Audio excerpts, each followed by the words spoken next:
Bismillahirrahmanirrahim. Assalamualaikum warahmatullahi wabarakatuh. Alhamdulillahirabbil alamin wal aqibatu lil muttaqin wala udwana illa 'alal zalimin.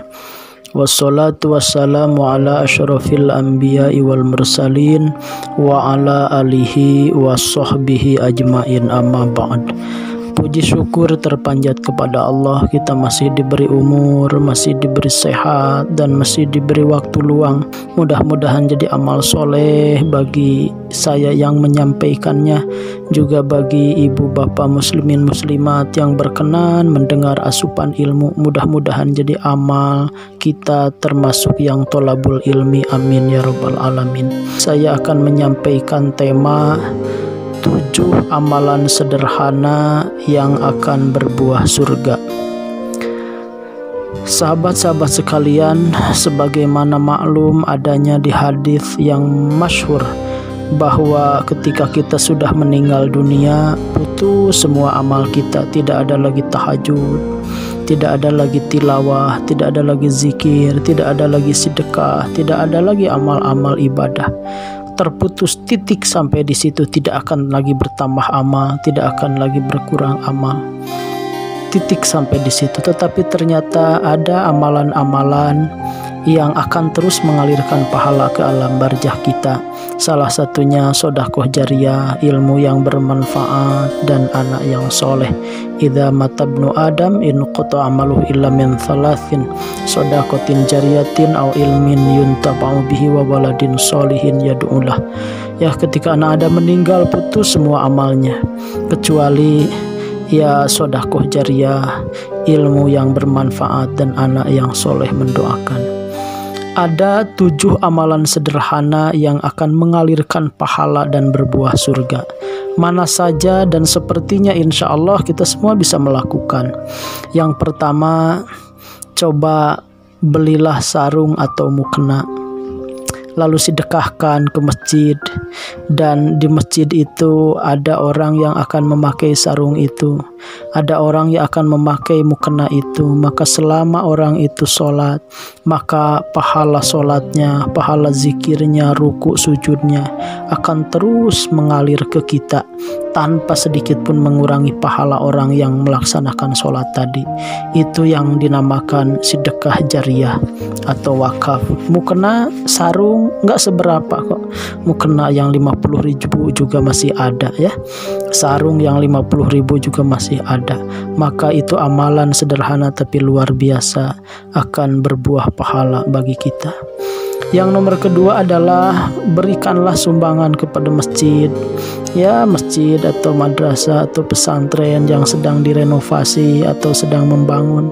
Tempelkan walaupun satu keramik, walaupun satu sak semen, walaupun mungkin pasir satu kol misalnya gitu. Atau mungkin saja kita menyumbangkan misalnya sajadahnya, atau menyumbangkan kacanya, menyumbangkan apa saja yang di masjid itu. Nanti ada orang-orang yang sholat di atas keramik yang kita sumbang, ada orang-orang yang tadarus Quran di atas ya semen yang kita berikan, ada orang-orang yang tarawih yang tidak terkena hujan, tidak terkena panas. Ya, kalau lagi siang hari di zuhur misalnya, karena ada genting yang kita berwakaf, maka selama masjid itu berdiri terus mengalirkan pahala tak terkira kepada kita di alam barzah kita kelak. Masya Allah. Selanjutnya adalah berwakaf Al-Quran. Beri Al-Quran misalnya 5, disimpan di masjid 1, 2, 3, 4, 5.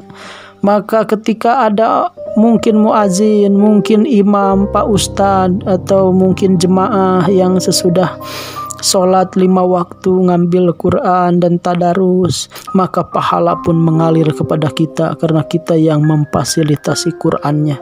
Yang baca Quran yang lelahnya orang lain, tapi kita dapat pahalanya, padahal mungkin kita lagi tertidur, padahal mungkin kita lagi masak buat berbuka, tapi pahalanya terus mengalir ke kita. Kenapa? Karena kita yang telah menyediakan Al-Quranul Karim. Masya Allah. Kemarin saya ke pelosok-pelosok ya, membagikan sembako dan mampir ke masjid untuk sholat. Prihatin ternyata di kampung-kampung tuh Quran itu ya, Masya Allah, yang sudah sobek-sobek, ada yang sudah juznya juz 4, juz 3, 2, satunya udah enggak ada yang enggak ada jilid mah banyak sekali. Itu sangat prihatin ya Allah, di kampung mah untuk soleh deh fasilitas enggak ada gitu ya, Quran enggak ada, di kita mah tinggal maunya gitu.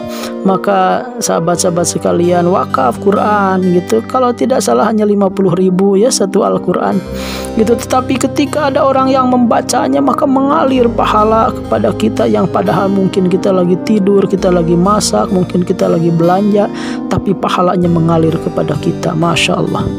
Selanjutnya juga nomor keempat, bersedekah ya kepada orang yang sedang berbuka saum.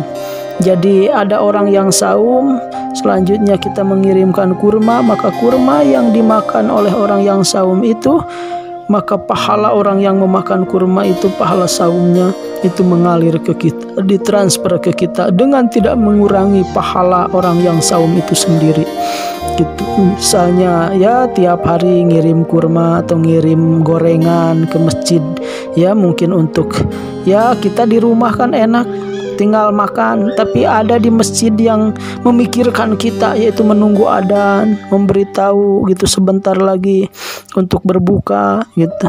Selanjutnya memakmurkan masjid, yang lain makan dengan keluarganya di rumah, ini mah dia harus ya memakmurkan masjid, karena siapa lagi kalau bukan beliau. Maka ketika kita setiap hari mengirimkan makanan ke masjid, dimakan oleh marbut, dimakan oleh Pak Ustadz, dimakan oleh yang muazin gitu ya, maka itu luar biasa pahala puasa Pak Ustadz, pahala puasa muazin, marbot ya, itu mengalir ke kita. Jadi ya infak untuk berbuka ya, untuk orang yang berbuka saum. Selanjutnya yang nomor kelima gitu, menanggung biaya anak yatim. Jadi orang tua asuh anak yatim, kita datang ke pesantren yatim duafa, misal ke Darul Ihsan boleh, karena di Darul Ihsan ada kategori yatim duafa. Ustadz, ada enggak anak yatim piatu saya satu aja saya biayai sebulannya berapa, misalnya sebulan kurang lebih segala macamnya itu anak tuh 400.000 misalnya atau 300.000 gitu ya, udah biaya pendidikan sekolahnya, biaya untuk berasnya, biaya untuk lauk pauknya, biaya untuk jajan sehariannya dan lain-lain. Misal 300.000 sebulan ambil oleh kita, maka kita mungkin kelak meninggal, tapi anak yatim itu jadi ustadz, jadi kiai, jadi ulama. Maka ketika dia ngajar, dia memberi nasihat, dia tahajud, dia tilawah, pahalanya mengalir ke kita. Kenapa? Karena kita yang membiayai di pesantrennya, kita yang jadi orang tua asuhnya. Masya Allah, itu luar biasa. Jadi jadilah orang tua asuh anak yatim gitu. Selanjutnya yang nomor keenam, coba kalau ada ustadz yang di situ, yang ustadz yang ikhlas, yang penuh tanggung jawab, berdakwah gitu, mengajar masyarakat, mengajar anak-anak, beli atau wakafkan motor kita. Kalau kita punya motor, ada yang 3, ada yang 2, 1 wakafkan buat ustadz itu. Maka ustadz itu setiap hari dari rumah ke masjid pakai motor kita, mengalir pahala sholat ustadz itu, mengalir pahala dakwah ustadz itu, mengalir pahala ngaji, ngajar ngaji ustadz itu ke kita, karena yang memfasilitasi motornya mungkin gitu. Ya ustadz itu berceramah, ustadz itu tiap hari bolak-balik masjid ke rumah, ngajar anak ke madrasah, maka pahalanya terus mengalir ke kita. Ustadznya yang capek, ustadznya yang kesana kemari, kita mah bisnis aja, misal kita mah di rumah aja, tapi dapat pahala seperti pahala ustadz yang berjuang itu. Jadi belikan ustadz yang soleh, yang amanah itu kendaraan yang dengannya akan mengalirkan pahala ke kita. Dan yang terakhir, barangkali ya kalau fasilitas umum ada di kita, misal harus ada sumur, bikin sumur. Kalau menanam pohon, bikin menanam pohon. Atau harus ada ini misalnya jamban umum, bikin jamban umum. Atau harus melester jalan. Maka setiap yang lewat ke jalan itu, setiap yang menimba dari sumur itu, setiap yang berteduh di pohon itu akan mengalirkan pahala bagi kita. Padahal sederhana, beli pohon yang harga 50.000 ditanam itu rindang, terus orang-orang pada berteduh, walaupun kita sudah meninggal mengalir pahalanya. Kita melester gang gitu ya, saya punya uang nih beli semen, ayo plester. Orang yang lewat ke situ, yang mau ke masjid, yang mau ikut kerja bakti, yang mau bekerja melewati gang yang kita pelester, maka pahalanya mengalir ke kita. Masya Allah. Jadi bukan hanya keagamaan, sosial juga bisa jadi ladang pahala yang sederhana tapi berbuah surga. Ya Allah ya Rahman ya Rahim, beri kami ya Allah untuk semangat beramal, bahwa hidup sekali-kalinya ya Allah harus banyak membawa bekal ya Allah. Maka setiap potensi kami ya Allah, ilmu, mudah-mudahan jadi amal yang akan mengalirkan lewat ilmu kami. Yang punya harta ya Allah, mudah-mudahan harta itu jangan hanya berakhir ya Allah di WC saja, hanya berakhir di baju yang akan lusuh dan hancur. Jangan hanya berakhir di kendaraan mewah yang akan jadi rongsokan ya Allah.